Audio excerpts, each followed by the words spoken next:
Salut Stratoniens, salut à tous, j'espère que vous passez un excellent week-end. On est parti aujourd'hui pour une nouvelle vidéo d'analyse technique sur les cryptos et le BTC en particulier.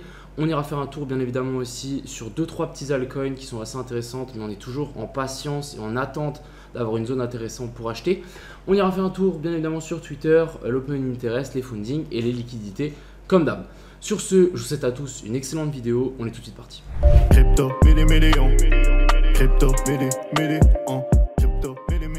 Alors, avant toute chose, on va parler des liquidités. Donc déjà, on a cette jolie petite charte qui a été partagée sur Twitter avec à chaque fois où il y a un cluster de liquidités, c'est où il y a le plus de liquidités finalement, bah on a du coup ça devient de plus en plus clair, de plus en plus pétant. Donc on a vraiment un pic ici, donc c'est encore une fois sous le bottom, hein, donc il faut quand même faire attention. On a un pic vers la zone des 15 000, on a un petit peu en dessous des 20 000, on a ici un pic vers la zone des 23 500, quelque chose comme ça. Donc si on y revient, ça va vraiment être une jolie target, ce serait taper la zone d'order block et les zones de fair value gap. On en a un petit peu au nord, mais pas grand chose. En tout cas, ce qu'on peut voir, c'est qu'on en a plus au sud qu'au nord. Du côté de Kingfisher est plutôt d'accord, on a ces liquidations ici qui sont au sud et non au nord. On a vraiment un pic qui monte jusqu'à 250 millions, donc c'est pas mal pour des liquidations. Et sinon, vous voyez, si on compare les deux, on a quand même beaucoup plus de liquidations au sud qu'au nord. Donc, si on devrait suivre les liquidations, on irait plutôt vers le sud. Donc, voilà, il faut faire attention, mine de rien. Du côté de l'open interest, ça n'a pas trop bougé. On a toujours le CVD ici qui n'a pas trop bougé non plus. On a eu un petit pic ici de funding en négatif, mais bon, pas grand chose. Le week-end, c'est assez plat, donc pas grand chose à dire. On le voit bien ici, hein, qu'on fait des zigzags plutôt violemment. Maintenant, pour moi, en faisant ces zigzags, c'est juste qu'on est en train d'accumuler des liquidations au nord, des liquidations au sud. Et du coup, à l'avant, la fin du week-end, il y a de fortes chances qu'on recte un petit peu tout le monde du côté en haut et du côté au sud et au nord. Vous voyez qu'ici on a des liquidités, là au nord on a des liquidités, là on a des liquidités, là on en a même encore un petit peu plus haut. Donc ça compresse au maximum, ça veut simplement dire qu'il y a de la volatilité qui va arriver. Personnellement, si j'étais, de toute façon, si j'étais moi, voilà, mais je veux dire, si je voulais trader ça, j'attendrais d'abord cette phase de manipulation. Donc, souvent, ce qu'on fait après une zone de compression, c'est pourquoi pas une manipulation au nord et ensuite on casse tout vers le bas ou faire la inverse, on fait une manipulation au sud et ensuite on casse tout au nord. Donc, vraiment, attendez cette prise de liquidité, ce moment où on recte un côté et ensuite on parie sur l'autre, ça marche plutôt pas mal. Alors je voulais vous parler de liquidation, je voulais aussi parler de ça. Donc sur la plupart des altcoins, on a un potentiel bottom en diamant. Donc c'est vraiment deux triangles posés l'un à côté de l'autre. Et du coup ici on fait toujours des plus bas, toujours plus bas. Et après on fait toujours des plus hauts, des plus bas, toujours plus haut. Et ça compresse. Et finalement après on casse vers le haut et on prend la hauteur du diamant. Donc, après bon, les hauteurs du diamant ici sont pas énormes. Mais je pense qu'on peut peut-être avoir un petit pump. Ça sera assez intéressant. Pour moi, si on a un pump, j'attendrai toujours des liquidations au sud parce que pour moi, sur les alts, il y en a toujours. On checkera juste ça après. Et aussi, petite analyse assez intéressante sur ici le Dust. Donc, pour les gens qui ne connaissent pas, le Dust, ça fait partie du projet DeGod et aussi, alors j'ai plus le nom, mais allez, Youth. Donc ça peut être assez intéressant. Personnellement, moi j'ai réussi à en farmer pas mal. Mais en gros, du coup ici sur cette charte, on a quelque chose d'assez intéressant. C'est cette potentielle accumulation, manipulation et ensuite extension. Ici, il nous a mis en plus une jolie petite inversion de structure. Donc vous voyez bien qu'ici, on attend le boss avant de potentiellement rentrer. Mais ça vaut la peine. Donc pourquoi pas attendre ici le FVG en weekly qui est posé juste en dessous de ces liquidités.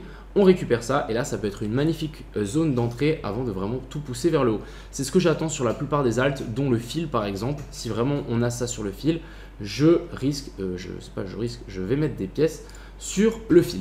Donc vraiment attendez vraiment cette phase. Donc voilà un petit peu pour le BTC. On peut checker le BTC à l'envers. Je pense que ça vaut un petit peu la peine de se dire où est-ce qu'on se situe. Et je pense que c'est bien aussi pour un petit peu nous retourner la tête.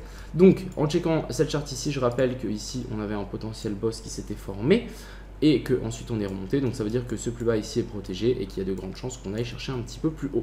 Faire une jolie petite correction en ABC me semble assez intéressante pour ce BTC.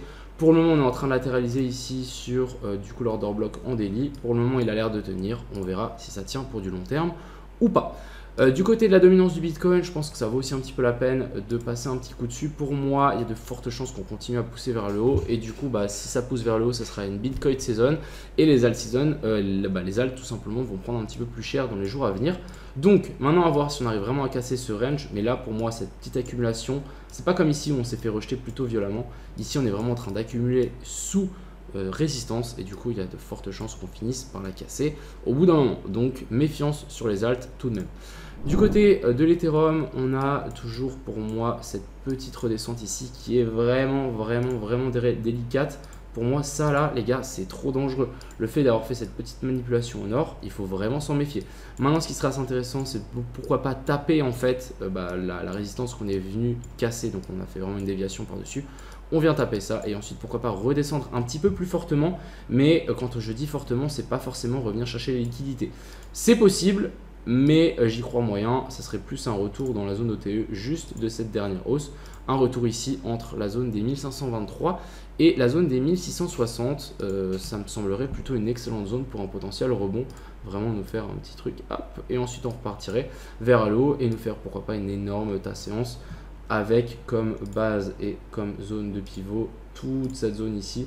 Donc pour moi ça peut le faire, mais bon, c'est vraiment la zone dans laquelle je vais surveiller l'Ethereum. Soit d'abord un retour dans la zone des 2000 $ et ou un retour vers la zone ici des 1600 à 1523.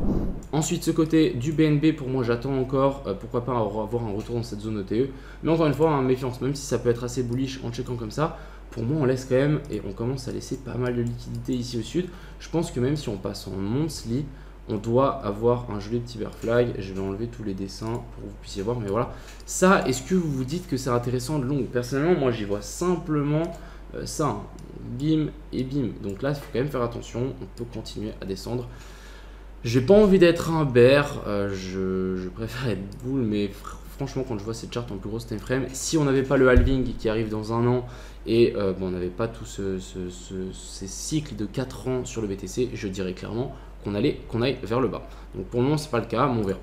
Ensuite du côté du total aussi on s'est fait bien rejeter. Vous voyez que là on est passé par dessus et même chose, on a réintégré et là on est vraiment en train de faire résistance sur cette zone là. Donc attendre, pourquoi pas avoir une chute ici, ça me paraîtrait plutôt assez intéressant. Avoir un retour dans la zone de fair value gap qu'on a laissé là en 3 jours, je pense qu'on l'a même en daily. Elle doit être en plus grosse. Ouais, on a aussi une petite zone en daily, plus la zone OTE ici sous la zone d'order block. Me semblerait plutôt pas mal. Mais vraiment pour le moment, on va patienter. J'attends vraiment une chute ici qui serait vraiment cool. Et maintenant, je peux vous montrer 2-3 petites altes assez intéressantes. Donc déjà, je vais vous montrer le Blur. Je pense que ça peut être assez intéressant de le checker ensemble et que je vous explique un petit peu ce que j'en pense. Mais en gros, du coup, cette crypto, elle s'était fait lister sur Binance il n'y a pas très longtemps. C'est un exchange de NFT, tout simplement comme OpenSea. Mais voilà, en gros, ici, on a ce joli petit canal haussier qui monte tranquillement. Ici, on laisse pas mal de liquidité. Dites-vous dans quelle simplement structure on est. On est dans un marché baissier. Vous voyez ici, on est clairement dans un marché baissier. Et là, on fait un canal haussier dans un marché baissier. Donc pour moi, c'est une correction de la baisse. Et il y a de fortes chances qu'on finisse par casser ça vers le sud et qu'on casse et qu'on récupère les liquidités ici. Donc pour le moment, patience sur le Blur. Moi, je préfère pas long que ça. Si vraiment maintenant on arrive à s'accumuler et à tenir ici, pourquoi pas essayer de grimper un peu plus haut. Mais vraiment méfiance, on aura aussi cette petite zone de fair value gap ici à surveiller. Je pense que ça peut être assez intéressant. Si vraiment on est haussier, nous faire un truc comme ça, on vient s'appuyer dessus. Ici on latéralise et ensuite on casse tout vers le haut. Ça me semblerait plutôt pas mal. Mais pour le moment, plutôt baissier. On peut très bien faire une extension vers le haut et ensuite tout casser vers le bas. Je vais juste quand même checker 2-3 petites altes pour vous dire qu'on est toujours dans cette phase d'attente. Je voulais vous montrer, je voulais peut-être vous montrer FTM, mais je crois qu'il est plus là. Alors le fil, d'ailleurs le aileron il s'est bien fait rejeter par notre zone. Ici par exemple le fil, on le voit bien, on a toujours ces liquidités au sud qui sont pour moi assez intéressantes à venir récupérer. Je pense que voilà, si on passe même en weekly, on peut voir qu'on a des grosses zones de fair value gap ici au sud. Donc pour moi ça fait vraiment du sens de venir chercher ces zones. D'ailleurs je vais mettre une petite alarme parce que moi ça m'intéresse. Mais voilà, personnellement là je suis vraiment en attente et selon moi ça c'est pas un bottom. Donc vraiment attendez vraiment cette petite zone de déviation au sud sur la plupart des altes. On peut retrouver ça sur FTM, sur DYDX. Non, je peux vous montrer DYDX encore une fois. Mais on est vraiment dans ce genre de même scénario. Ici on est en train de latéraliser et pour moi on laisse quand même beaucoup de liquidité au sud. Pour moi ça ferait du sens de venir chercher un petit peu plus bas. Après là on commence pas mal à accumuler les liquidations au nord. On en a aussi un petit peu au sud.